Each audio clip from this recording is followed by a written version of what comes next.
এক চালাক মেয়ে ইচ্ছে করে রাস্তার মাঝখানে দাঁড়িয়ে পড়ল এবং নিজেকে একটি দ্রুতগতির ট্রাকের সামনে ছুড়ে দিল, যেন এটা তার কাছে একেবারেই সাধারণ ব্যাপার। তাকে এমন করতে দেখে এক নারী ভয়ে কেঁপে উঠে তাকে থামাতে দৌড়ে গেল, কিন্তু পরের মুহূর্তে যা ঘটল তা তার পুরো দুনিয়াই ওলটপালট করে দিল। ট্রাকের ধাক্কায় হওয়া সব আঘাত হঠাৎ করে সেই নারীর শরীরে এসে পড়ল।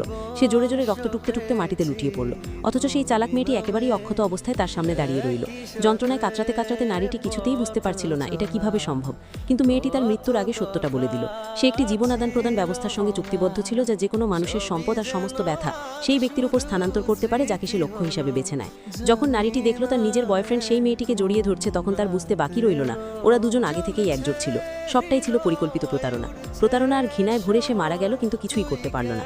পরের মুহূর্তেই সে চোখ খুলে দেখল সে ফিরে এসেছে নিজের আগের জন্মে, সেই সময় যখন না তার সম্পদ কেড়ে নেওয়া হয়েছিল, না তাকে সেই ভয়ঙ্কর যন্ত্রণা সহ্য করতে হয়েছিল। ঠিক তখনই সেই চালাক মেয়েটি একটি গ্রাহক চুক্তি নিয়ে তার কাছে এলো স্বাক্ষর করানোর জন্য।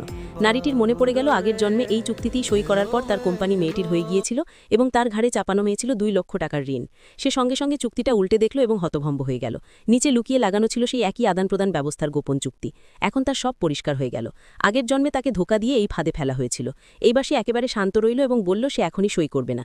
চালাক মেয়েটি ঘাবড়ে গিয়ে কাঁদতে কাঁদতে জিজ্ঞেস করতে লাগলো সে কি ভুল করেছে। সেই নীচ মানুষটিও তাকে আদেশ দিতে লাগলো তৎক্ষণাৎ সই করো। ওদের অস্থিরতা দেখে নারীর মাথায় এক দুর্দান্ত বুদ্ধি এলো। সে ভান করে আত্মবিশ্বাসী হয়ে সঙ্গে সঙ্গে চুক্তিতে সই করে দিল। ওরা দুজন আনন্দে পাগল হয়ে গেল। বাইরে বেরিয়ে সিস্টেম চালু করলো এবং নারীর সমস্ত সম্পদ কেড়ে নিল। মেয়েটির অ্যাকাউন্টে সঙ্গে সঙ্গে 2 কোটির বার্তা এলো আর সব শেয়ারও তার নামে চলে গেল।